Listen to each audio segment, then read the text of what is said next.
A nombre del Centro Cultural Inca Garcilaso, del Ministerio de Relaciones Exteriores, le damos una muy cordial bienvenida. Les agradecemos mucho por venir a esta presentación de este libro, España en Perú, 1796-1824. Tenemos la suerte de contar con Víctor Peralta, uno de los editores y también partícipe de esta publicación, que seguramente va a tener mucha repercusión ahora que estamos acercándonos cada día más a la conmemoración de nuestro propio bicentenario. La mirada que se da desde España a estos hechos creo que son cada día más valoradas y creo que cada día mejor entendidas también.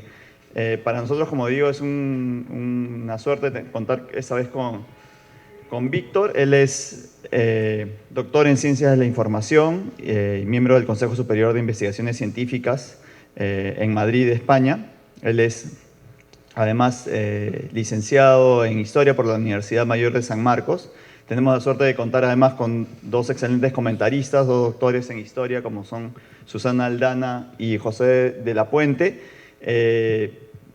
Para todos los que de alguna manera tenemos que ver con esta conmemoración del Bicentenario y que estamos interesados, en mi caso casi como historiador aficionado, pero apasionado de la historia de esos años, creo que, como les digo, la simple revisión del libro, como comentaba con Víctor, esperemos que pronto se pueda editar en el Perú. Esa es una edición de España, seguramente él nos va a contar, pero creo que vale la pena que ediciones como esta se conozcan más, podamos conversar sobre ellas aquí en Lima y en el Perú en general, y espero que sirva a todos los que queremos entender un poco mejor la historia de nuestra propia independencia, ver las miradas nuevas que de alguna manera están surgiendo también en España sobre ella. Así que sin más, quería agradecerles a ustedes por la presencia, sobre todo a Víctor, que ha tenido la gentileza de decir, digamos, de pasarnos la voz, como se dice coloquialmente, al Centro Cultural para hacer su presentación aquí, y a todos ustedes muchas gracias por venir.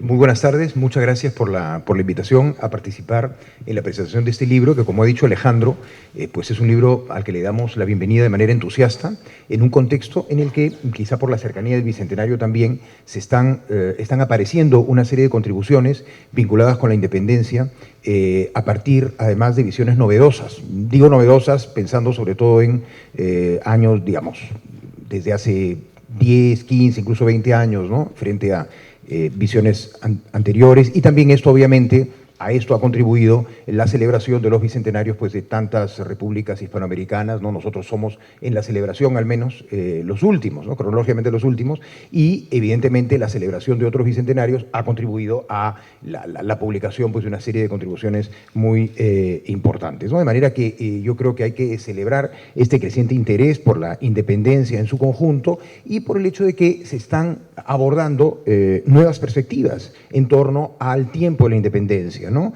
Por ejemplo, temas referidos a la cultura política de la época, temas referidos al surgimiento del pensamiento constitucional a partir de la promulgación de la Constitución Liberal de 1812. De hecho, en torno al 2012 hubo muchas contribuciones sobre ello, ¿no? O también algo que es bien importante, la perspectiva realista en torno a la independencia, ¿no? En ese contexto, yo creo que el libro que hoy se presenta es un aporte muy original. El título es España en el Perú, 1796-1824, ensayo sobre los últimos gobiernos virreinales. Es editado por Víctor Peralta Ruiz y Dionisio de Haro. Y los autores que contribuyen en este libro son, en su mayoría, no todos, historiadores españoles o residentes en España. Por eso, antes de entrar en materia, quiero hacer referencia a otro libro vinculado con algunos de los autores de este. Me refiero a La independencia inconcebible, España y la pérdida del Perú, 1820-1824, que es un libro editado por Ascensión Martínez Riaza y que fue publicado por el Fondo Editorial de la Pontificia Universidad Católica del Perú, hará unos 4 o 5 años, no recuerdo, ¿no?, en el que se reunieron 5 trabajos, también escritos por historiadores españoles o establecidos en España, que en conjunto presentaron una muy original y muy sugerente visión acerca de la perspectiva española, la perspectiva realista frente a la, entre comillas, pérdida del Perú, en el contexto del denominado trienio liberal de 1820 y 1823 y el posterior regreso del absolutismo. Yo creo que este libro se conecta, ¿no?, con el anterior. El anterior, plantea la visión de la independencia desde las instituciones centrales de gobierno en la península ibérica y también desde las instancias gubernativas en el propio virreinato, ¿no? Y yo creo que ese libro es un fundamental aporte, repito, planteando la perspectiva realista de las guerras de independencia, que es muy útil para nosotros, que hemos estado acostumbrados a una visión tan nacionalista de la independencia, ¿no? El libro que ahora se presenta está referido al tiempo de los últimos gobiernos virreinales en su conjunto, pero también incluye aportes sobre la visión realista de la independencia, ¿no?, como veremos a continuación. El periodo que el libro comprende, de 1796 a 1824, encierra pues situaciones de cambio realmente cruciales, tanto en América como en España. Cambios referidos no solo a circunstancias políticas, sino también a la fisonomía de los grupos de élite, las relaciones de poder entre centros y periferias, la vida económica o los discursos y las prácticas políticas. Todo esto es ponderado en la introducción de los editores, de Víctor y Dionisio, en la que se precisa que las contribuciones reunidas en este libro pretenden entender, entre otras cosas, el impacto en el Perú de los cambios políticos sucedidos en España en el periodo mencionado. De este modo, teniendo como hilo conductor los últimos gobiernos virreinales, desde Ambrosio O'Higgins hasta José de la Serna, el libro estudia los cambios e innovaciones políticas, sociales y económicas a partir de las diversas estrategias empleadas por esos últimos virreyes para acatarlos o bien para contenerlos, ¿no? El libro está organizado, además de la introducción, en 6 capítulos. 2 de ellos están referidos a virreyes concretos. El primer capítulo, escrito por Jorge Chauca, dedicado a la gestión de Ambrosio O'Higgins, y el 5º capítulo, de Dionisio de Haro, que estudia el proyecto económico de José de la Serna. Además, por otro lado, temas intelectuales y relativos a la palabra impresa son tratados en los capítulos a cargo de Margarita Rodríguez y Margaret Najarro sobre la biblioteca ilustrada del intendente Francisco Muñoz y el capítulo de María Claudia Huerta sobre el impacto de la imprenta en la Guerra de la Independencia. Además, las influencias o resonancias de la Revolución de Mayo en el Perú son materia del trabajo de Víctor Peralta y el libro concluye con la contribución de Ascensión Martínez Riaza sobre las justificaciones planteadas de regreso en España por los ayacuchos, que como se le llamó a los generales realistas derrotados que llegan a España y bueno, buscan evidentemente situarse en un contexto complicado, ¿no? Y ese artículo de Ascensión es un poco el colofón, ¿no?, porque es el final cronológico de todo, ¿no? La figura del virrey Ambrosio O'Higgins, que es materia del primer capítulo, y en particular su labor en el Perú, había generado hasta hace poco una atención menor en los historiadores, en comparación con su protagonismo en la historiografía chilena, antes fue gobernador de Chile. El texto de Jorge Chauca pone de relieve la importancia de la labor de este virrey en el Perú como modelo de gobernante ilustrado. Su gestión respondió a la meta del denominado buen gobierno ilustrado, apoyado en su previa experiencia chilena y caracterizado por un evidente espíritu pragmático. A partir del análisis de fuentes muy diversas, una de sus más importantes conclusiones es la de resaltar la preocupación de ese virrey por el mantenimiento de la justicia, aspecto que nos recuerda lo que se entendía como la misión central del gobernante en el antiguo régimen, dar a cada uno lo suyo a partir de la identificación del gobierno precisamente con la justicia. Durante la mayor parte del tiempo colonial, pues el rey y el virrey eran, ante todo, o sea, el origen de su autoridad era el administrar justicia.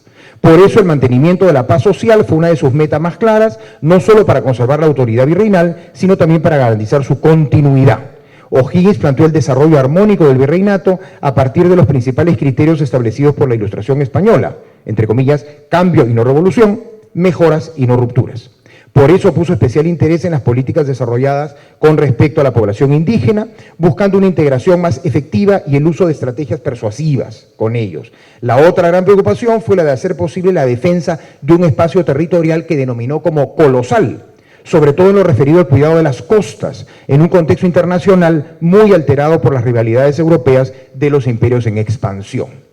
El dominio del Océano Pacífico, del Mar del Sur y de sus prolongaciones australes era clave, entendido como, entre comillas, antemural de la conservación del Perú, ¿no? Entonces el libro se inicia con esa visión de la figura y de la obra del virrey O'Higgins. La Serna es el otro virrey al que este libro dedica un estudio específico. A diferencia de O'Higgins, con relación a la Serna se fija la atención en un punto específico, su proyecto económico. Y este es el tema de la contribución de Dionisio de Haro, el proyecto económico de la Serna en un contexto bélico complicadísimo. Asunto crucial, teniendo en cuenta la guerra en la que estaba inmerso, escenario radicalmente distinto del que vivió casi 2 décadas antes O'Higgins. Dionisio nos ofrece muy interesantes reflexiones sobre el crítico panorama que tuvo que afrontar la Serna y las dificultades para aplicar las premisas liberales en el ámbito fiscal, en un marco de graves tensiones entre el gobierno virreinal y las élites locales, ¿no? Esas tensiones generaron gravísimas dificultades para el virrey, y Dionisio pone atención en la política fiscal y monetaria que buscaron dar estabilidad y consolidar un gobierno nacido de la guerra y empujado por la urgencia, como dice él, ¿no? El texto es muy interesante, presenta la economía virreinal y luego plantea cómo la Serna pudo realmente hacer una reforma fiscal en el año 1823, gracias a los éxitos bélicos de los realistas desde el gobierno del Cusco. Y esto es bien interesante porque el año 23, como ustedes saben, es un año tremendo, terrible para los patriotas, y allí se ve cómo, digamos, gobernar Lima o dominar Lima no era dominar el Perú, a diferencia de lo que creyó equivocadamente San Martín, ¿no? Es decir, esas victorias militares realistas permitieron que el año 1823 fuera propicio para hacer una reforma fiscal desde el gobierno virreinal asentado en el Cusco, y desde el Cusco la Serna pudo manejar un territorio bastante extenso a partir de las riquezas de los yacimientos mineros del Alto Perú y también casi todos los del Bajo Perú, ¿no? Entonces, esto es interesante para entender también el lado realista, ¿no?, de la guerra y lo que pudo hacer el gobierno virreinal en el Cusco, ¿no? El texto de Víctor Peralta, ya que hemos hablado de San Martín hace un momento, ¿no? El texto de Víctor Peralta se refiere precisamente a las resonancias de la Revolución de Mayo en el Perú, poniendo de relieve el carácter hispanoamericano de la independencia, al igual que la importancia de poner atención en las denominadas historias conectadas. Esto es crucial para dejar de lado las visiones extremadamente nacionalistas que han estado antiguamente, bueno, y no tan antiguamente también, tan en boga.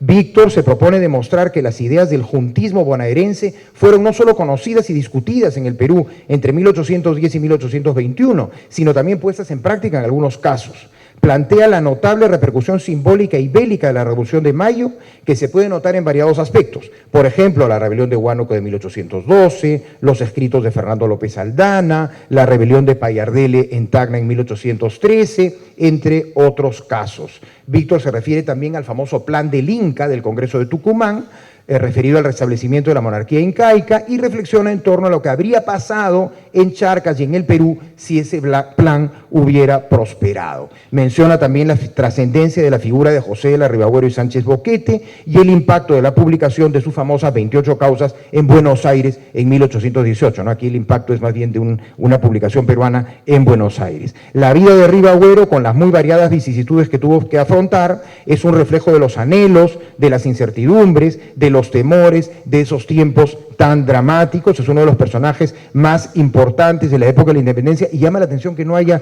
muchos trabajos sobre él, aunque pronto veremos, me parece, publicada la biografía política de Ribagüero a cargo de Elizabeth Hernández, ¿no?, que tengo entendido que el Congreso va a publicar pronto, ¿no?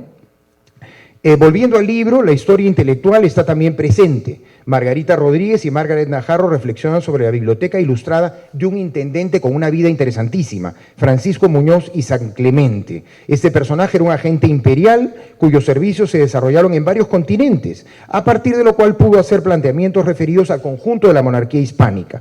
Además, demuestran el vínculo entre su biblioteca y su recorrido por diferentes espacios geográficos. Sirvió en España, sirvió en África, sirvió en Filipinas y sirvió en el Cusco, ¿no? O sea, realmente digamos, tuvo una conciencia imperial, podríamos decir, ¿no?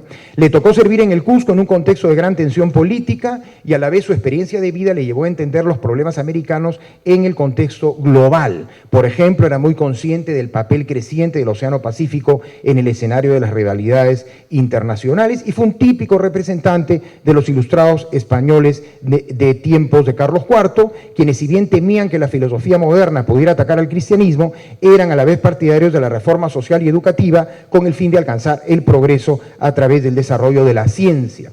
Por ejemplo, él se esforzó por lograr que la vacuna contra la viruela llegara al Cusco y a la Sierra Andina, y fíjense qué interesante, dispuso que tras su muerte su cuerpo fuera disecado para que los médicos y científicos pudieran estudiar la enfermedad que lo llevó a la tumba, ¿no? O sea, tenía un gran interés por la ciencia definitivamente, ¿no? Otra contribución referida a la historia intelectual es la de María Claudia Huerta, exalumna de la Pontificia Universidad Católica del Perú, quien estudia el impacto de la palabra impresa durante la Guerra de Independencia. Este es un tema que ha sido poco estudiado, y lo que este texto demuestra es que los impresos tuvieron una influencia directísima en la guerra, independientemente de que las noticias se propagaban sobre todo de manera oral. En ese marco, la prédica sacerdotal fue especialmente importante. Muchos sacerdotes tuvieron gran capacidad para transmitir los mensajes subversivos impresos, y algunos incluso llegaron a escribir manifiestos propios en esa misma línea. Obviamente hubo también sacerdotes que hicieron lo propio en favor de la causa realista. Por otro lado, las gacetas de la época y la prensa en general demostraron también su fuerza en la transmisión de las ideas independentistas. Pero la pregunta clave que María Claudia plantea es la siguiente: ¿cómo medir el impacto real de esta palabra impresa? Ella considera que la mejor manera es la de analizar si esos textos obtenían respuesta en el bando contrario. Igualmente, analizando las reacciones de las autoridades realistas ante esas publicaciones o revisando la legislación que en torno de ello se producía. Todo eso lleva a esta autora a reafirmar que la guerra no solo se desarrolló en los campos de batalla, sino que también hubo una guerra de palabras, y esa guerra de palabras generó también una transformación en la industria tipográfica peruana y en las prácticas de lectura de la sociedad. Y luego llegamos al llamado colofón, lo que yo he llamado colofón, en fin, que es un gran colofón en realidad, ¿no? Que es el último capítulo, el trabajo de Ascensión Martínez Riaza, que estudia cómo los antiguos generales realistas, derrotados en Ayacucho, buscaron justificarse de regreso en España. El texto nos introduce en los azarosos itinerarios de regreso de varios de esos generales y en sus propósitos de reivindicación. En ese contexto aparecen las discrepancias y desacuerdos entre ellos, que afloran en los textos que van escribiéndose, siendo los protagonistas principales los generales Canterac y Valdés. Fueron diversas las versiones y las justificaciones planteadas por ellos para explicarle al monarca las razones del fracaso en la, comillas, desgraciada batalla de Ayacucho. Si bien no lograron llegar directamente al rey, al menos pudieron continuar su carrera militar. De hecho, Fernando VII contó con ellos para luchar contra sus enemigos liberales y contra sus enemigos absolutistas radicales a partir de fines de la década de 1820 y en la década siguiente también. O sea que, digamos, en medio de todo se lograron situar nuevamente allí, ¿no? Debo destacar que varios de los autores de este libro, como los propios editores, Víctor y Dionisio, al igual que Ascensión, pertenecen a un grupo de investigación que desde hace varios años estudia de modo muy serio diversos aspectos de la historia peruana del tiempo de la independencia y también del propio siglo XVIII. Y precisamente antes de terminar, quiero aquí destacar la trayectoria peruanista de otro de los miembros de ese equipo, Alfredo Moreno Cebrián, a quien debemos importantes estudios que nos han servido, como todos sabemos, sobre todo para entender mejor el siglo XVIII peruano. Alfredo no escribe en este libro, pero este libro justamente está dedicado a él en reconocimiento a su sólida trayectoria peruanista, que es de justicia recordar también esta tarde. Y por todo eso, pues felicitaciones, Víctor, y en tu nombre a todos los autores del libro. Gracias.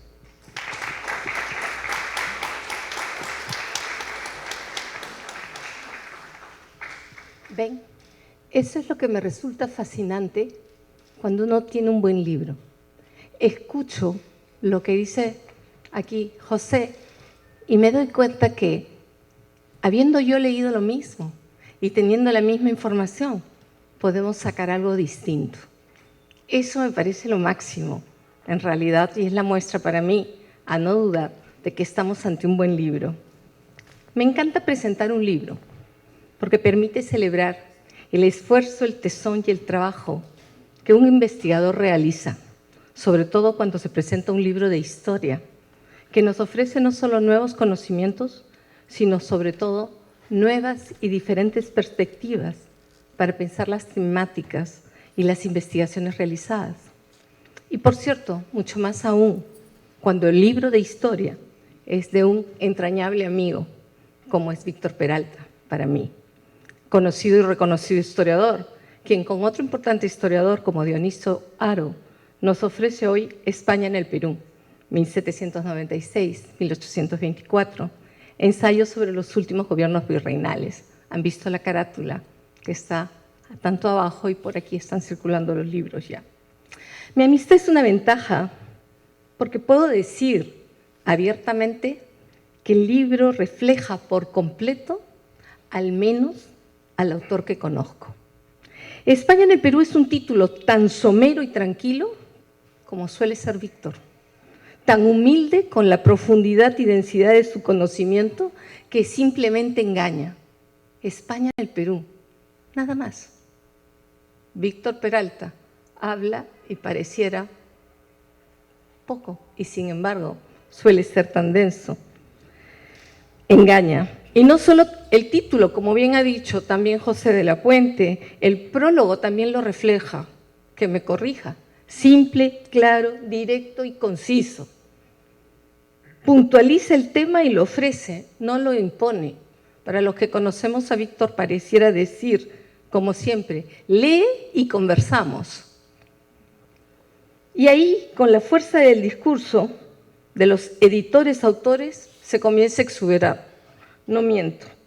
¿Por qué solo 6 artículos? ¿Por qué no más? ¿Para cuándo la segunda parte? ¿Por qué no se revisa todo el periodo? ¿Por qué no repensar lo conocido con esta perspectiva? Fue mi reacción. Pongo de testigo a Víctor. Realmente es interesante pensar un reclamo profundo que nace de lo goloso que se vuelve uno cuando lee un trabajo de tan buena calidad. La etapa, por cierto, es muy conocida. Hemos escuchado a José, la vuelta del siglo XVIII a los primeros años del Perú independiente. Acá incluso Claudia ha presentado a tiento un texto que también abre campo. La línea de reflexión de este libro, sin embargo, resulta subyugante porque cual carambola, la bola de pensamientos e ideas que produce acierta en el punto crítico y trae abajo el edificio que uno pensaba hasta este momento sólidamente construido. Lo trajo abajo. Y eso es un gran logro del libro, llevar suavemente a pensar y repensar lo vivido, lo producido y lo trabajado.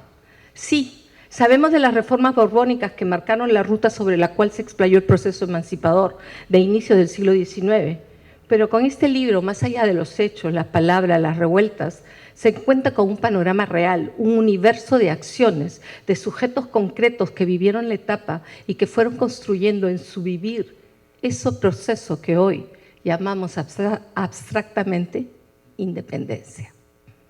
Una riqueza del libro que se hace presente de la misma forma. No son múltiples artículos divididos en partes, sino que la relación es un capítulo, un artículo. Por tanto, 6 capítulos, 6 artículos. Un trabajo sólido, pensado y editado a 2 manos. No es tan solo una coordinación que cuaja en un libro, en el que los autores envían un texto que recoge un tema, que se revisa, se edita y se publica, sino que en este caso se ve que hay una sutil comunicación entre los capítulos, artículos, una suerte de interacción que responde a un proyecto de trabajo que ha reunido a los investigadores y que también José ha levantado. Trabajar en conjunto una temática enriquece realmente lo que se puede ofrecer. Cual abanico en que cada hoja es independiente, pero solo sirve a plenitud si están unidos, los autores de este libro ofrecen un universo histórico donde hay claramente 2 ejes, porque hay 2 manos. El primero, que se centra en el pensar y en los libros que expresan la teoría que en el momento lo guía, es decir, a fines del siglo XVIII y inicio del XIX, y el segundo, que adecuadamente fundamenta minuciosamente la realidad política, económica y militar de la época. El balance es perfecto. Del primer eje encontramos 3 artículos que se interesan por lo que se lee y conoce a través de los libros.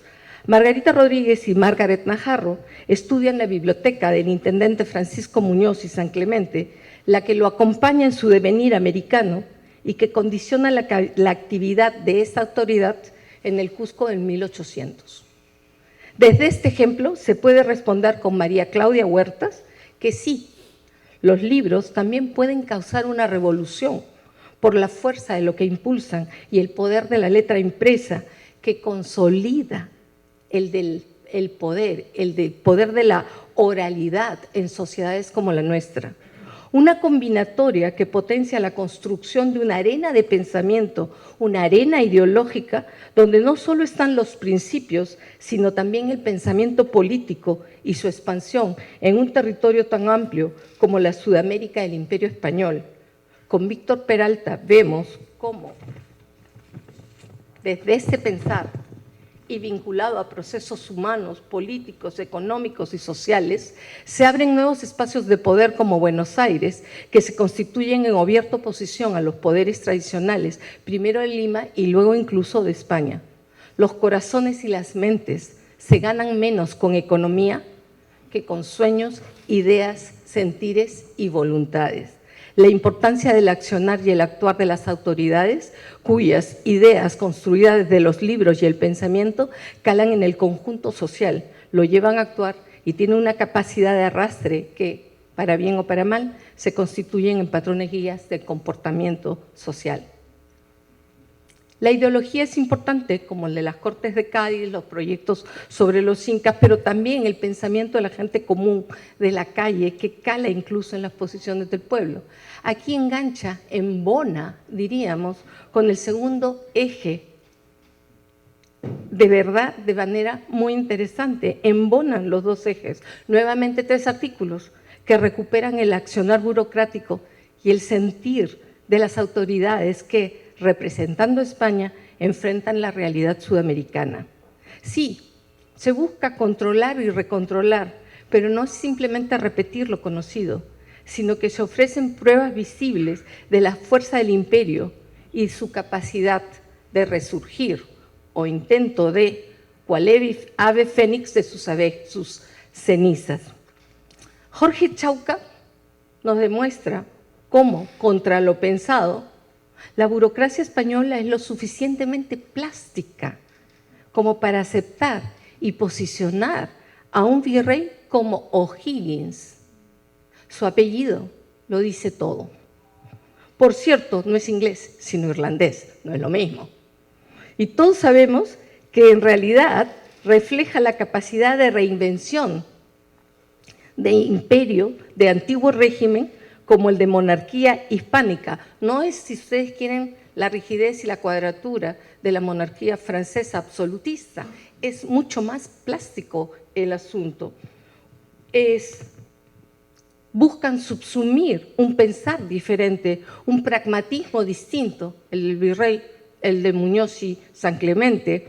Así que reestructurar todo lo que vienen a ser las líneas del funcionariado, que yo sé que es algo que también le interesa mucho a Víctor Peralta. No creo que sea casual que por un lado esté O'Higgins en Lima y casi en paralelo el intendente Muñoz implica o supone un ascenso de Manila al Cusco y que poco después, como señala Dionisio Haro, se encuentra el proyecto económico del virrey La Serna, en el que las medidas que lleva a cabo buscan potenciar un comercio en pleno proceso de descomposición, entretejiéndolo con la modernización de las políticas monetarias y fiscales, aplicando, diríamos hoy, recetas conocidas. Realizar un liberalismo imperfecto que, sin embargo, pudiera dar estabilidad y consolidar a un gobierno nacido de la guerra y empujado por la urgencia. Las famosas recetas.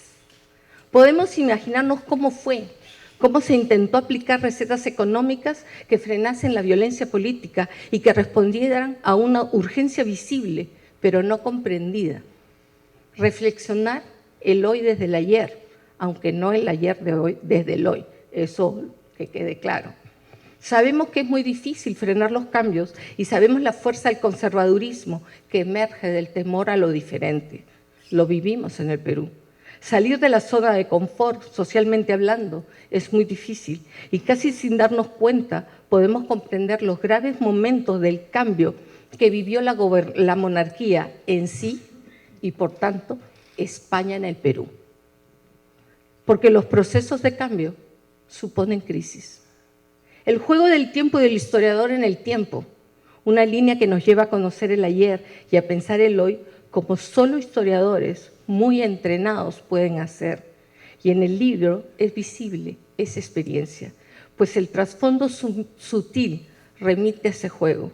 Por eso el broche de oro, y concuerdo con José Martínez Riaza, con un tema poco conocido, el destino de aquellos que pelearon por el rey y perdieron, el devenir de los ayacuchos, que probablemente refleje la realidad de tantos que abandonaron estas tierras y regresaron a las españolas. Militares marcados por la experiencia y la pérdida americana, que se transitaron entre órdenes convulsos, porque no solo era acá, también el desorden, el cambio, la crisis estaba en España. Transitaron entonces entre órdenes convulsos de la colonia a la metrópoli y que finalmente verían validada su experiencia por Fernando VII ante la necesidad de ayuda frente a lo que se consideraba peor, los liberales y los ultra absolutistas. Realmente el libro hasta el hoy nos permite pensar.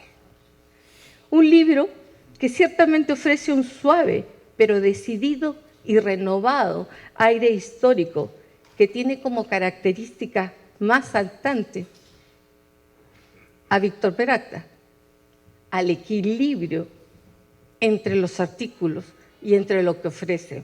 Un libro que centra su fuerza en la revisita de temas que aparentemente son conocidos, pero que se abren totalmente nuevos o bajo unas nuevas perspectivas, simplemente porque nos ofrecen nuevos supuestos desde los cuales pensarlos y repensarlos. España en el Perú es un libro innegablemente necesario de leer. Gracias.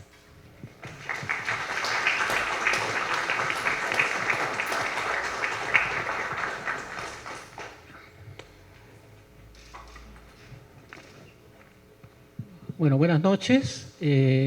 Primero quiero agradecer al Centro Cultural Inca Garcilaso del Ministerio de Relaciones Exteriores por la invitación para presentar este libro aquí en Perú.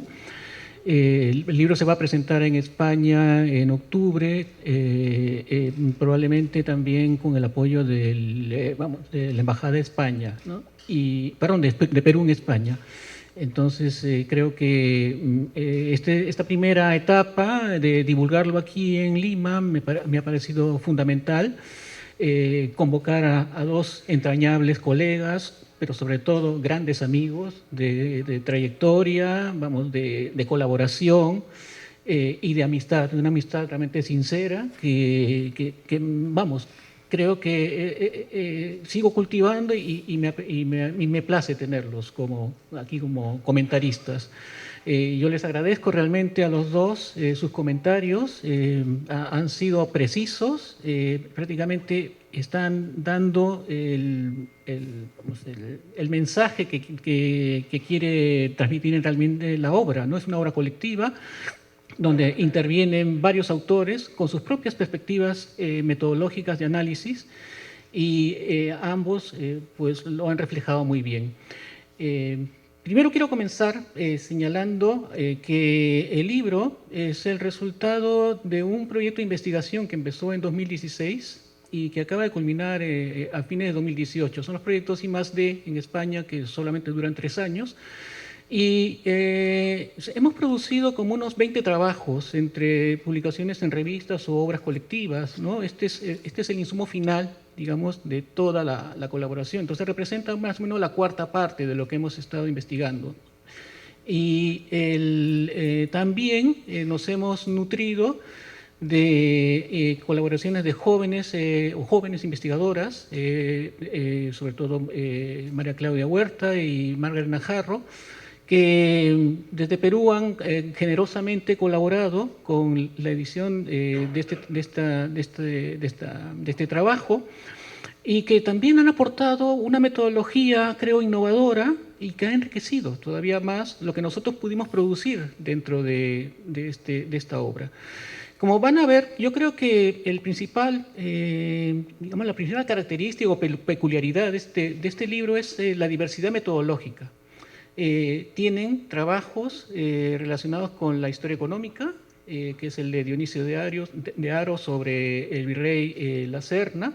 Él prácticamente nos demuestra cómo la fortaleza del virrey en el Cusco no está derivada solamente de su estrategia militar, sino como consecuencia de eso, también del manejo de una política hacendaria bastante dúctil y hábil en los términos que permitía el liberalismo español en ese momento, que le permite controlar una región prácticamente utilizando no solamente los centros mineros que logra conquistar, sino también las zonas portuarias, o sea, el comercio mercantil a través de diversos espacios, como el de Arequipa, y el control de la audiencia de Charcas, que le permite prácticamente usar estos recursos como materia básica de su estrategia económica y militar, más que los cupos forzosos o voluntarios que exigía normalmente este tipo de prácticas, ¿no? Esa creo que es la novedad de la historia económica que nos proporciona Dionisio de Aro. Por la parte de Ascensión Martínez tenemos la contribución de la historia militar. Como han mencionado aquí mis dos colegas, ella lo que hace es fundamentalmente centrarse en la trayectoria de los ayacuchos, fundamentalmente los que acompañaron a la Serna en la batalla de Ayacucho y en la capitulación de diciembre de 1824, y sobre todo ver cómo ellos cuando regresan a España se ven realmente entre la espada y la pared, porque no solamente tienen que dar cuenta de esta derrota ante al rey Fernando VII, convertido otra vez en absolutista, sino también tienen que enfrentarse a una especie de lobby, a un lobby contrario a ellos que lo manejan los pezuelistas, una especie de venganza, una especie de rastia que se practica en Madrid para castigarles, ¿no? Entonces, Ascensión Martínez con gran destreza, porque realmente también su manejo del tema es fundamentalmente narrativo, pues nos muestra claramente cómo es este tipo de asunto llevado a la práctica en relación con este enfrentamiento ya no ideológico, sino incluso ya personal entre La Serna y Pezuela ya en Madrid. Entonces tenemos la historia económica, tenemos la historia militar, tenemos la historia regional mezclada con parte intelectual, que es el trabajo de Margarita Rodríguez y Margaret Najarro. Margarita Rodríguez es quizás poco conocida en Perú, pero realmente es una gran historiadora del estudio de la Ilustración. Ella se especializó con su tesis doctoral sobre el estudio del mercurio peruano como una generación que prácticamente no solamente era fruto del criollismo, de la sociedad amante del país y del ánimo ilustrado de un virrey como Gil de Taboada, sino también fue producto de una política imperial venida desde la metrópoli de hacer una ilustración utilitaria para beneficio del imperio español. Entonces su trabajo en un principio fue concentrado en esta ilustración limeña, ahora ha pasado a comprobar en qué medida esa ilustración se proyecta en el Cusco. Y en el trabajo en conjunto con Margaret Najarro, pues ella trata de demostrar cómo a través de esta figura de este intendente Francisco Muñoz San Clemente, se refleja en cierto sentido ese cambio también de paradigmas en el tema de la mentalidad de un funcionario que va a estar alimentada también por su experiencia previa en otros lugares como Manila y la formación de una biblioteca realmente muy nutrida, ¿no? Ese es el eje del análisis de ambas autoras, es fundamentalmente la biblioteca de este intendente, y llega ella, por ejemplo, a demostrarnos cómo el manejo de autores tan novedosos o incluso hasta luego puestos bajo la lupa por la Inquisición, como por ejemplo Francisca Amari Borbón, que había escrito un libro feminista del siglo XVIII, pues él lo tenía en su biblioteca, ¿no? Había leído también a Adam Smith, había leído a algunos ilustrados escoceses y franceses. Y sin embargo, cuando le toca enfrentar problemas de lo cotidiano, locales en el Cusco, su comportamiento es distinto al que tiene con respecto a lo que uno puede pensar se deriva de una persona ilustrada que tiene ese tipo de biblioteca. Entonces, ellas, a partir, por ejemplo, del problema de 1805, de la conspiración de Aguilar y Ubalde, o, por ejemplo, de la crisis de 1808, cómo ello afecta en el Cusco, él, siendo intendente, pues actúa de una manera bastante, lo que podríamos llamar contemporáneamente conservadora, ¿no? Es decir, todo ese bagaje intelectual que tenía, lo relega ya en su actuación práctica. Y entonces, pues creo que es un aporte clave, porque realmente para estudiar el Cusco en esta coyuntura realmente tenemos muy pocas fuentes, hay que idear, hay que ver algún tipo de forma de entrar a este análisis de la coyuntura, como sí la conocemos ya casi muy bien para el caso de Lima o el norte de Perú, pero creo que ellas pues ensayan un trabajo que seguramente van a continuar dándonos novedades con respecto al impacto de la Ilustración y de las reformas borbónicas en el Cusco. Este es el tercer trabajo. El trabajo de Jorge Cháucar yo lo inserto dentro de una especie ya de historia más bien biográfica, ¿no? Es el retorno de este tipo de práctica historiográfica que realmente no se practica mucho realmente, ¿no? en nuestro medio, la biografía. Y creo que Jorge nos proporciona a partir de un bagaje prácticamente de fuentes, creo que utiliza hasta 20 repositorios para nutrirse de la trayectoria de Ambrosio Higgins en Perú. Este tipo de fuentes que él descubre le permiten mostrarnos a un personaje, como han mencionado aquí mis colegas, realmente también que sabe que tiene que hacer que tiene que seguir adelante con lo que se inició en Perú en los años de 1790, es decir, mantener la Ilustración, mantener las reformas borbónicas, dar algún tipo de contenidos utilitarios a ciertas políticas. Por ejemplo, él fomenta un hospicio de pobres que quiere convertir en una especie a través de ello, trabajadores que produzcan lino, ¿no? y algunos tipos de telas rudimentarias, de tal manera que está él enfrascado en una especie ya de movimiento ilustrado que surge en España en la época de Campomanes, ¿no? Cómo convertir a la vagancia en una forma más bien de actividad utilitaria, productiva, ¿no? Entonces eso es, por ejemplo, uno de los aspectos que Jorge destaca, entre los muchos que su artículo proporciona desde otro tipo de perspectivas. El artículo de María Claudia Huertas es prácticamente una entrada a la historia cultural muy interesante. Ella nutriéndose de trabajos como el de Roy Chartier o Robert Darnton, que a veces polemizan entre ellos sobre la forma como se leía entonces los libros ilustrados y el efecto, sobre todo en el caso de la lectura, es decir, la importancia más que del productor de un libro, el del lector, ¿no? Incluso las personas que oyen estas lecturas, pues ella realmente nos traslada a un escenario como es la época del enfrentamiento entre la imprenta que trae la expedición libertadora de San Martín y la imprenta que tiene todavía bajo su control el gobierno realista. Pues ella nos trae todo creo que un enfoque bastante novedoso sobre cómo tratar este tema del impacto de la palabra, el efecto subversivo de la palabra escrita en el Perú de la transición del virreinato a la república.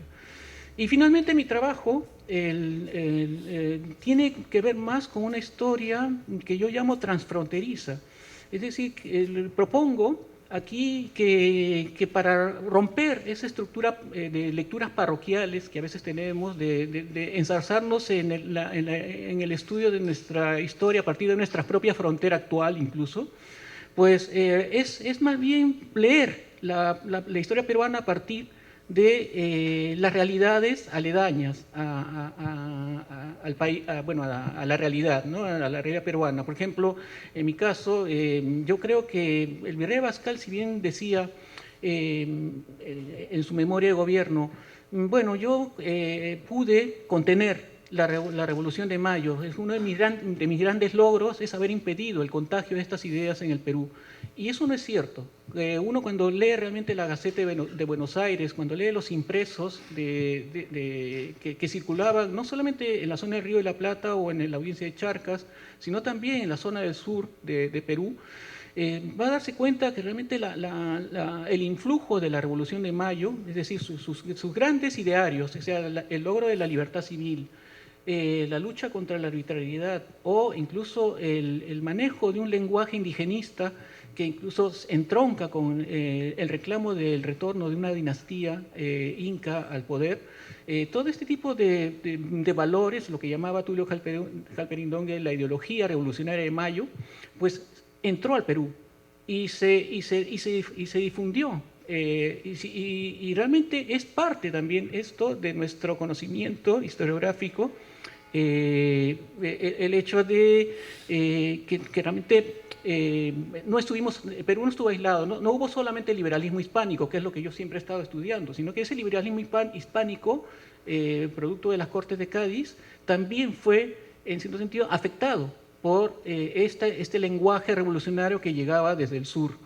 Pues creo que todo este tipo de enfoques metodológicos, para terminar, pues me parece que proporcionan una idea clara de cómo este libro proporciona un insumo académico que creo que es importante y ojalá, como he conversado antes con algunos colegas, pues se pueda realmente también reeditar en Perú en otra editorial, porque el problema del libro español es que es difícil traerlo aquí.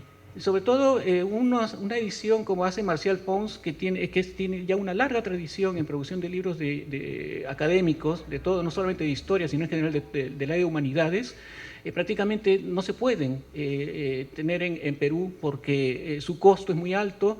Traerlos implica pues también, en fin, cargar con un peso realmente que uno finalmente ya va teniendo la edad de que realmente ya no puede cargar todo lo que antes cargaba, ¿no?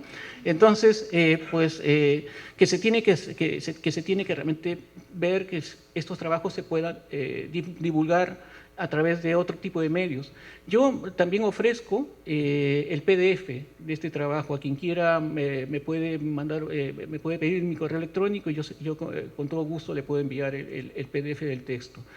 Creo que entonces, para concluir, este tipo de trabajos le hemos titulado Los últimos gobiernos virreinales porque creo que estudiar el virreinato como un ente institucional es fundamental para entender también la independencia peruana. Como saben, el virreinato, la idea de virreinato surgió en la época de los Austrias, apenas en 1542, ¿no? Se establecieron en nuestro territorio. Y entonces era una estructura institucional que se correspondía con lo que se llama el gobierno polisinodial. En España se llama esto por esos gobiernos en los cuales las instancias institucionales que se crean no solamente en América, sino en Europa, operan en torno a una matriz metropolitana como es Madrid, en este caso, pero también tiene sus márgenes de autonomía. Entonces, ese sistema polisinodial se mantuvo hasta la época en que llegaron los Borbones y se estableció la nueva planta de gobierno en 1714. Paradójicamente, los Borbones hicieron sus reformas institucionales más importantes en la propia metrópoli. Es lo que se llama el establecimiento del sistema ministerial, que reemplazó al polisinodial. Pero, sin embargo, mantuvieron para los territorios hispanoamericanos la estructura del virreinato, es decir, respetaron la estructura jerárquica más alta establecida por los Austrias. De hecho, a lo largo del siglo XVIII, como saben, se crearon más virreinatos. Se creó el virreinato de Nueva Granada y se creó el virreinato del Río de la Plata, que desgajó el área del virreinato peruano. No obstante eso, el virreinato siguió siendo el eje de funcionamiento de las instituciones peruanas.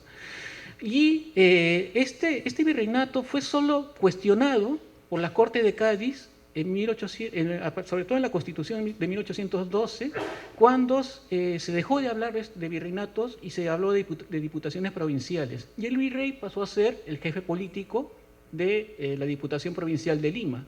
Es decir, fue un año prácticamente en que no hubo idea de virreinato. Sin embargo, cuando vuelve el absolutismo en 1814, otra vez se establece la idea del virreinato y ya hasta lo que ocurre en la independencia en 1821 y después en el 24 se acaba el gobierno virreinal del Cusco. Entonces tenemos una estructura que prácticamente, salvo un año, estuvo vigente.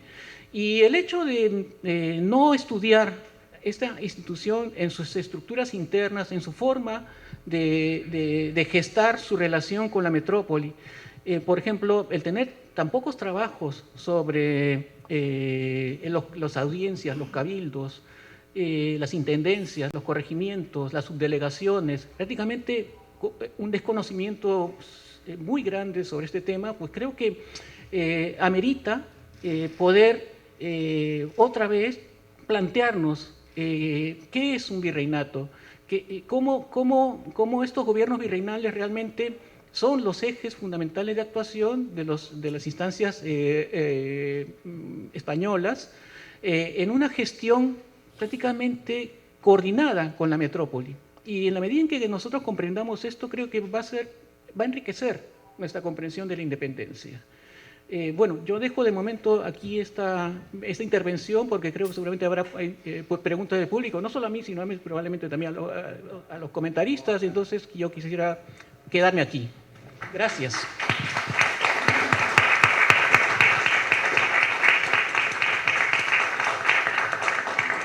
Muy buenas noches con todos.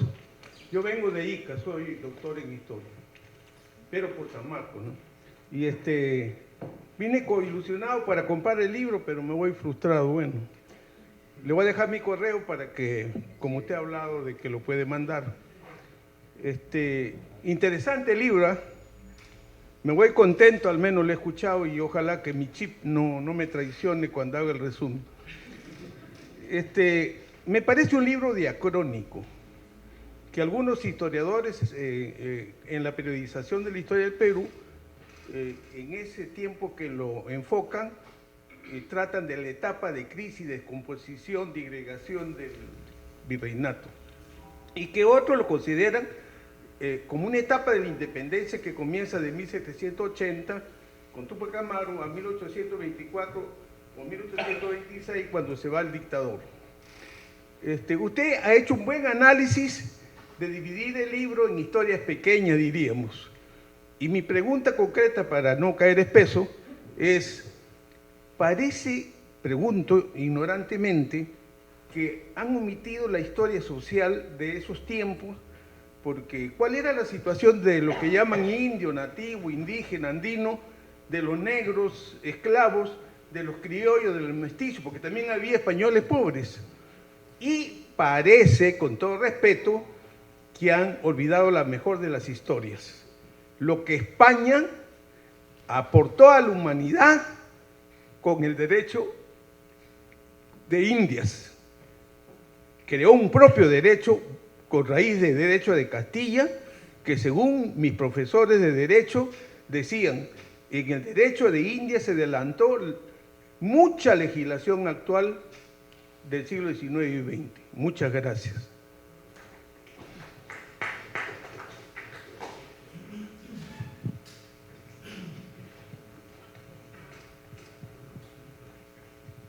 Buenas noches. La verdad es que tengo 500 preguntas, pero aprovechando que usted viene del otro lado del charco, quisiera hacer un par de preguntas nada más. Uno, ¿cuál fue la verdadera influencia de la Constitución de Bayona en la Pepa? ¿No? La otra vez conversando con historiadores, decían que eso es algo que no se ha estudiado mucho acá en el Perú. No sé si en España lo habrán trabajado. Y lo otro, en esas mismas reuniones, algunos hablaban sobre las colonias americanas y otros hablaban que no hay que decir las colonias, sino que hay que hablar de los virreinatos americanos. Entonces, ¿cómo lo ven por allá, al otro lado del charco? ¿No? Gracias. Y por favor, si me da su correo también para el PDF.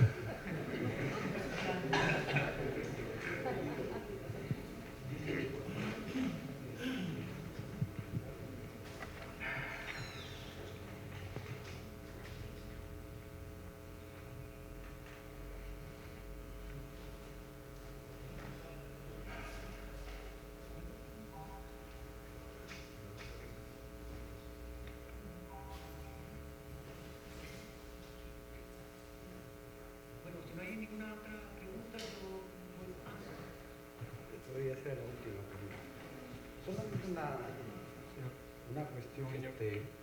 Gracias.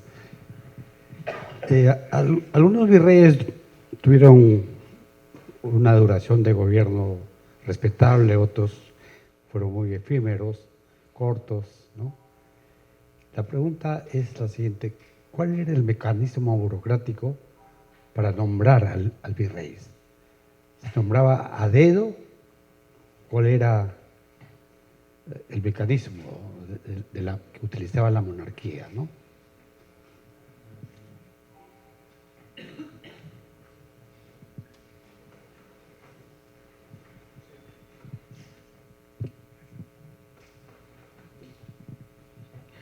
Buenas noches, muchas gracias por la conferencia.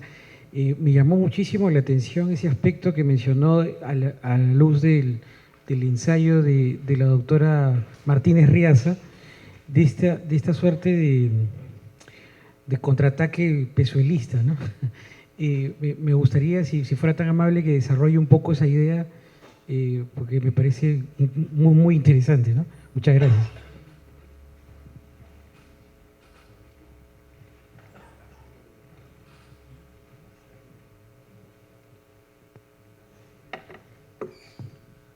Bueno, bueno, gracias por las preguntas. Si mis colegas quieren intervenir también, con todo gusto. Yo solamente voy a ser muy breve, respondiendo a algunas de ellas. El libro tiene, a pesar de esa estructura que yo he mencionado, metodológica, de entradas específicas, 6 en total, tiene también la parte social, ¿ah? O sea, tiene una preocupación por la forma en que, en fin, esto afectó no solo a las élites, sino al resto de los sectores sociales, ¿no? Y lo van a ver, si lo leen, que también ese tipo de lectura sintomática está presente. No hay un artículo, evidentemente, de historia social en los términos en que se está manejando ahora, porque creo que ya los trabajos que se están haciendo en otras especialidades están contribuyendo a eso, y nosotros nos interesaba, como digo, como un margen de 3 años de proyecto, ver la parte organizacional de los virreinatos, cómo estos se gestionaban a lo largo de un periodo de tiempo que más o menos son una coyuntura de 25 años, en el cual la pregunta central que se tenía que responder en el proyecto era hasta qué punto el virreinato peruano, la lealtad a la corona se mantiene en distintas coyunturas, ¿no? que están marcadas por estas políticas reformistas que intenta la metrópoli, por ejemplo, desde las reformas borbónicas, donde se inserta la Ilustración, hasta el surgimiento del liberalismo hispánico, el retorno del absolutismo y el gran conflicto con los patriotas a partir de la expedición libertadora de San Martín. Entonces, ese era fundamentalmente el eje de trabajo. Sin embargo, si uno quiere ver también aspectos sociales, pues también los hemos hecho, pero no aquí concretamente en este libro, sino en varios trabajos que, como he dicho, preceden a la publicación de este libro. Con respecto a Bayona, sí hay estudios actualmente en España, sobre todo los historiadores del derecho español, los constitucionalistas, están rescatando sobre todo el impacto de Bayona, sobre todo considerando que para ellos, para muchos de ellos, es prácticamente la primera constitución española, o sea, precede a la de Cádiz, y porque participaron representantes españoles y también hispanoamericanos en esa constitución. Fue mucho más avanzada incluso que la constitución de Cádiz, mucho más radical, pero sin embargo, pues, los emisarios que fueron enviados a América en nombre de la dinastía Bonaparte, que se había autoproclamado gobernante en España, pues todos fueron interceptados y fueron muertos, ¿no? Es decir, en América más bien la constitución de Bayona no se practicó, ni siquiera seguramente se conoció. Y respecto al tema de colonia y virreino o reino, Nosotros hemos preferido no entrar a ese debate, que realmente me parece a mí es un tema que simplemente esconde aspectos de etiqueta, de envoltura, y que sin embargo no van al meollo del asunto, que es comprender estos gobiernos virreinales en su esencia. Cuando comprendamos recién eso, yo creo que recién podemos entrar con las etiquetas. O sea, realmente a nosotros no nos interesa, a mí personalmente no me interesa entrar a ese tipo de debate, porque es para mí realmente una pérdida de tiempo. Ciertamente desde los años de 1940 hay un lenguaje en España de usar la palabra rey, ¿no? Para algunos aspectos. Uno de los más connotados americanistas, Guillermo Céspedes del Castillo, escribió el libro Los reinos castellanos de América, ¿no? O sea, él ya le dio esta categoría. Sin embargo, ese tipo de estructura, creo que él sí manejaba prácticamente una historia de la colonia muy amplia, que le permitió decir esto, pero fue el más serio que planteó el término de reino, ¿no? Pero no se suscitó ningún debate en torno a este tipo de planteamiento. Y creo que entonces, pues yo creo que mientras no tengamos un conocimiento claro, como vuelvo a repetir, de esas instancias menores de un virreinato, poco podemos avanzar sobre este tipo de debate, y siempre vamos a caer en que uno es, en fin, conservador por decir reino, o es liberal de izquierdas por decir colonia, ¿no? Yo creo que es inútil para mí este tipo de debates. En cuanto al nombramiento del virrey, fundamentalmente lo hace el rey. Es decir, el rey es la única persona que puede nombrar un virrey y a un oidor, porque son prácticamente los magistrados más importantes de la América hispana, ¿no? Y por eso, pues, ellos son los únicos que pueden. El rey los puede nombrar y los puede destituir, nadie más tenía potestad. ¿Cómo era? ¿Era propuesta de alguien? No, es el rey el que, a partir de sus asesores, y el Consejo de Indias, exactamente, que recibe este tipo de sugerencias, ¿no? Y pues en algunos casos es también un efecto de estas políticas, como digo, de fortalecimiento de instancias centralistas, como por ejemplo la idea del ministerio, ¿no? Un ministro en el siglo XVIII también tiene tanta potestad como el Consejo de Indias para sugerir al rey el nombramiento de estos personajes, ¿no? Finalmente, me preguntaban sobre Pezuela, ¿no? Creo que este personaje todavía no tenemos una biografía de Pezuela que mencione, que hable tanto del personaje en Perú como en España, ¿no? Sí, existe Patricio Alvarado, ¿no? Ha trabajado tiene unas biografías sobre Pezuela, y creo que es él el que está un poco apuntando hacia una especie de tratamiento dicotómico, ¿no? De personaje, pero creo que Ascensión Martínez es la persona más autorizada para hablarnos de este tipo de personajes. De hecho, creo que ella va a venir ahora en noviembre a impartir una charla sobre precisamente el pezuelismo en el contexto de la independencia peruana. Entonces, creo que ella es la persona más idónea para darle una imagen de este personaje, ¿no? Más clara. Sí.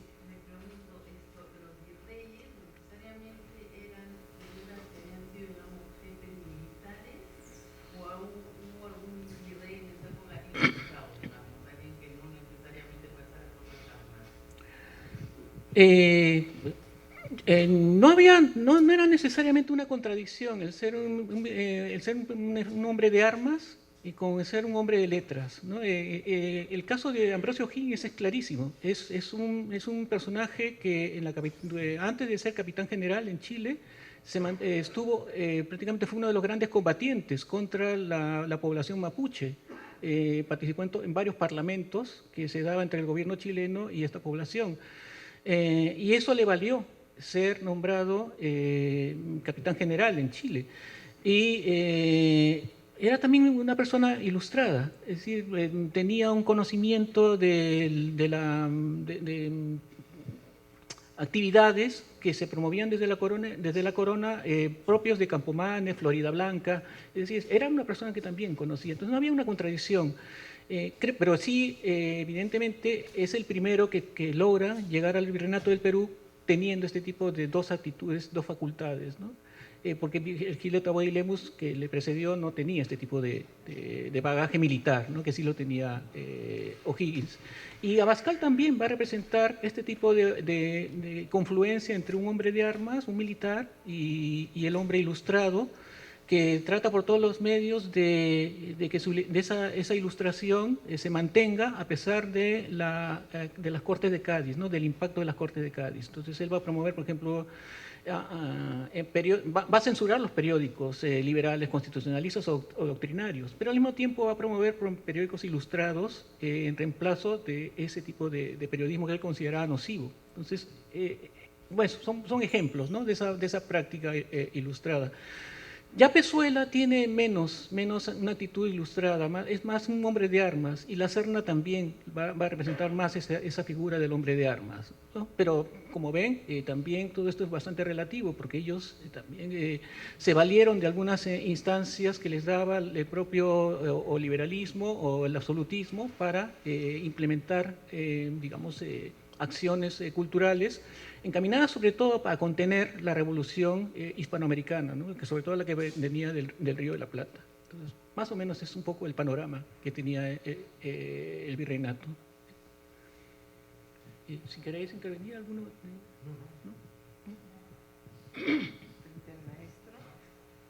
Solo escuchar. No.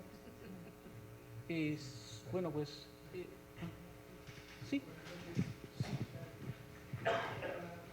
Quería su opinión acerca del virrey La Serna, en términos, o sea, ¿cómo evalúa su lealtad en cuanto al Imperio Español? Porque ellos dicen que La Serna y sus liberales habrían sido desleales y traidores al Imperio Español. ¿No? Porque incluso dicen de que, por ejemplo, la batalla de Ayacucho pudo haber estado pactada, ¿no? Porque, o sea, no se entiende mucho cómo es que 9.000 soldados realistas no pudieron vencer a 5.000 patriotas que, bueno, eran extranjeros además, ¿no? Pero tenían solo un cañón contra 14 cañones, estaban posicionados en la parte alta del cerro, eran más diestros, tenían el triple de caballería, entonces dicen que, o sea, es como que pudo haber estado pactado. No sé, incluso en España les llaman los ayacuchos, que era sinónimo de traidor en aquella época. Y por eso dicen de que su liberalismo era, o sea, prácticamente liberal en aquella época era ser militante afiliado a la masonería, ¿no? Entonces dicen que por ese motivo pudo haber sido de que la Serna y sus liberales hayan pactado la derrota del Imperio Español, ¿no? O sea, llegaron a un trance con sus hermanos masones. No sé qué tan cierto sea eso, ¿no? Bueno, eso no es cierto. No. No, la Serna tenía como servidor público, como servidor del rey, tenía que cumplir y acatar lo que venía de España. Entonces, él fue liberal hasta que entre 1820 y 1824, cuando llegó la noticia del fin del trienio liberal, la invasión francesa y la vuelta al absolutismo, y no tuvo ningún problema en volver a restablecer el sistema absolutista en los 6 o 4 meses que le quedaba hasta la batalla de Ayacucho. Entonces, el liberalismo de estos personajes también hay que verlo en el contexto de que ellos tienen que acatar lo que dispone la monarquía española bajo el régimen en que se encuentra. Y la acusación de liberal, fundamentalmente como el intento de formar un imperio peruano, viene más bien de la zona de Charcas, por parte de del brigadier Pedro Antonio de Olañeta, que dice que la Serna intenta por todos los medios de valerse del liberalismo para él establecerse como un nuevo emperador peruano, un poco más o menos manejando la misma estrategia que se había producido en Nueva España con respecto a Iturbide. Entonces, resulta que finalmente Olañeta es el paladín del absolutismo, sin que todavía se haya restablecido en España este tipo de régimen. Y lo que hace fundamentalmente Olañeta es estar instrumentalizando por parte de los oidores, de la audiencia de Charcas, ese sentir de ya basta de estar dominados por los realistas, ¿no? Sobre todo de los realistas peruanos, ¿no? Ya desde 1810 estamos bajo un tipo de régimen continuo no solamente de exacciones económicas, sino de guerra, y por tanto los doctores de Chuquisaca manipularon a Olañeta para decir que el liberalismo de la Serna era fundamentalmente nocivo para no solamente ellos, sino también para la propia monarquía, ¿no? Bueno, en fin, este es un poco realmente el meollo del asunto del liberalismo de la Serna. Solo una cosita, si te quieres convencer de los hechos militares, anda a Ayacucho, mira la Pampa la Quinoa y vas a comprender cómo es que se puede perder una batalla.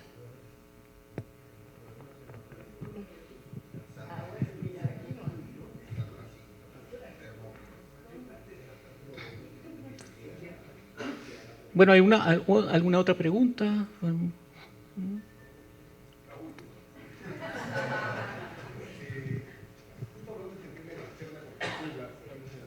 Gracias. ¿La Serna derroca a Pezuela? O sea, ¿fue el primer virrey golpista? ¿O el único virrey golpista? De ahí empezó esa bronca que termina en España de pezuelistas que lo persiguen a la Serna, todo.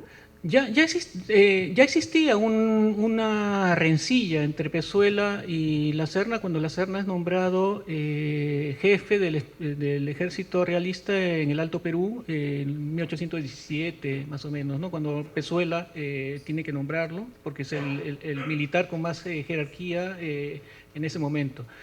Y entonces la polémica viene en unos términos estrictamente militares, para mí, más que ideológicos. Es decir, Pezuela opta por un tipo de estrategia para contener a la expedición libertadora, que es asumir una especie de estrategia defensiva, no atacar, sino más bien defenderse por todos los medios, ¿no? Y es una estrategia que le va a tener éxito durante 1819, cuando viene la incursión de la expedición naval de Cochrane, ¿no? a las costas peruanas, ¿no? Entonces, ese éxito naval le lleva también a pensar que la estrategia militar también de defenderse antes de atacar, pues eso es también lo que provoca su mayor enfrentamiento con la Serna y sus generales. Por eso el golpe de Asnapuquio tiene mucho que ver más bien con un golpe que es fundamentalmente de tipo, por supuesto, de destitución, pero al mismo tiempo también del uso de una nueva estrategia militar, ¿no? Distinta a la de Pezuela.